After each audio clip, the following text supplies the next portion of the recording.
एक बड़े गांव में राम प्रसाद और उनकी पत्नी शांति देवी रहते थे। उनका घर गांव का सबसे बड़ा और सम्मानित घर था। उनके दो बेटे थे, विक्रम और रोहित। समय आया तो दोनों बेटों की शादी हो गई। बड़े बेटे विक्रम की शादी एक बहुत अमीर घर की लड़की कविता से हुई। कविता बेहद खूबसूरत थी, लेकिन स्वभाव से बहुत घमंडी थी। उसे अपने मायके के पैसे और शानो शौकत पर बहुत घमंड था। वह अक्सर कहती, मेरे घर में तो नौकर काम करते थे, मैं यहाँ ये सब घर का काम नहीं कर सकती। कुछ ही समय बाद छोटे बेटे रोहित की शादी सीमा से हुई। सीमा एक गरीब परिवार की बेटी थी, लेकिन उसका स्वभाव बहुत सरल, विनम्र और संस्कारी था। वह सबका सम्मान करती, मीठा बोलती और घर के हर काम में हाथ बंटाती। शांति देवी को बड़ी बहू कविता बहुत पसंद थी, क्योंकि वह अमीर घर से आई थी। उन्हें लगता था कि अमीर घर की बहू से घर की इज्जत बढ़ती है। वे अक्सर कविता के लिए अलग से अच्छे कपड़े, गहने और स्वादिष्ट खाना बनवाती, जबकि सीमा को साधारण कामों में लगाए रखती। सुबह से रात तक सीमा ही घर का सारा काम करती। झाड़ू, पोंछा, बर्तन, खाना, कपड़े, सब कुछ। फिर भी शांति देवी हमेशा बड़ी बहू की ही तारीफ करती। देखो, कविता कितनी सुंदर और शाही लगती है। सीमा मुस्कुराकर चुप रहती। उसे बुरा लगता, लेकिन वह कभी जवाब नहीं देती। कविता को घर का कोई काम पसंद नहीं था। वह पूरे दिन अपने कमरे में रहती, मोबाइल चलाती, नए कपड़े पहनती और मायके की शान के बारे में बातें करती।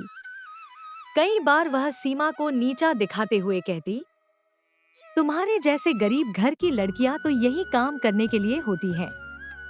सीमा बस मुस्कुरा देती और अपने काम में लग जाती।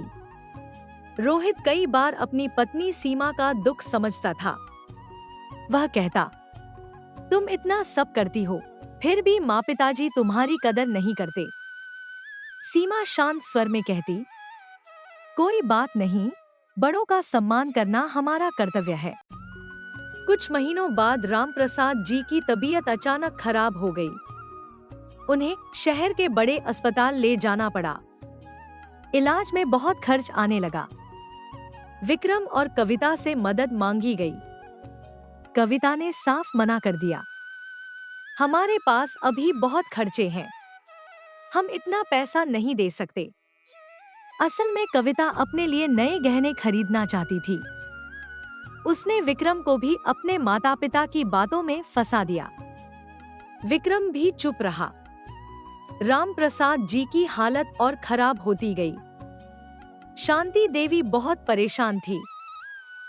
अब उन्हें पहली बार एहसास हुआ कि जिन पर उन्होंने सबसे ज्यादा भरोसा किया, वही साथ नहीं दे रहे। सीमा ने यह सब देखा।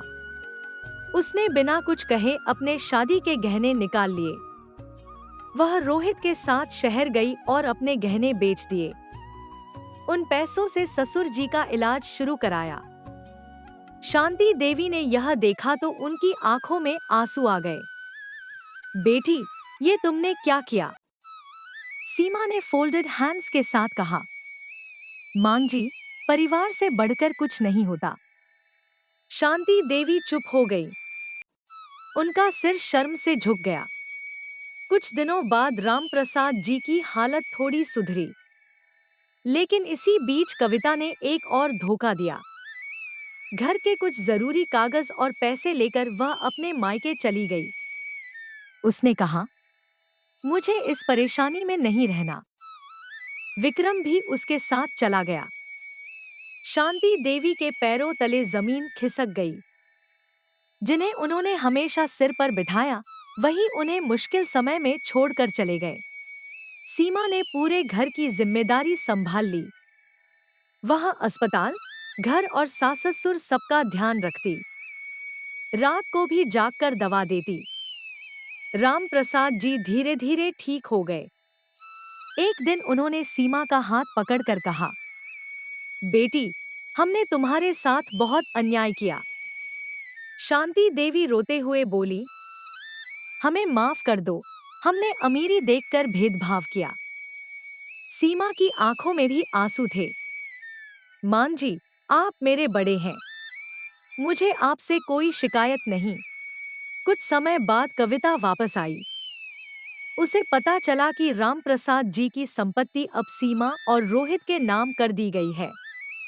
कविता गुस्से में बोली, यह सब मेरा हक था। राम प्रसाद जी ने शांत स्वर में कहा, हक पैसे से नहीं, संस्कार और साथ निभाने से मिलता है। कविता के पास कोई जवाब नहीं था। उसे अपनी गलती का एहसास हुआ, लेकिन अब बहुत देर हो चुकी थी। अब घर में सब सीमा का बहुत सम्मान करते थे। शांति देवी उसे अपनी बेटी की तरह मानने लगी। राम प्रसाद जी कहते, असली अमीरी दिल और संस्कार में होती है। घर में खुशियां लौट आईं।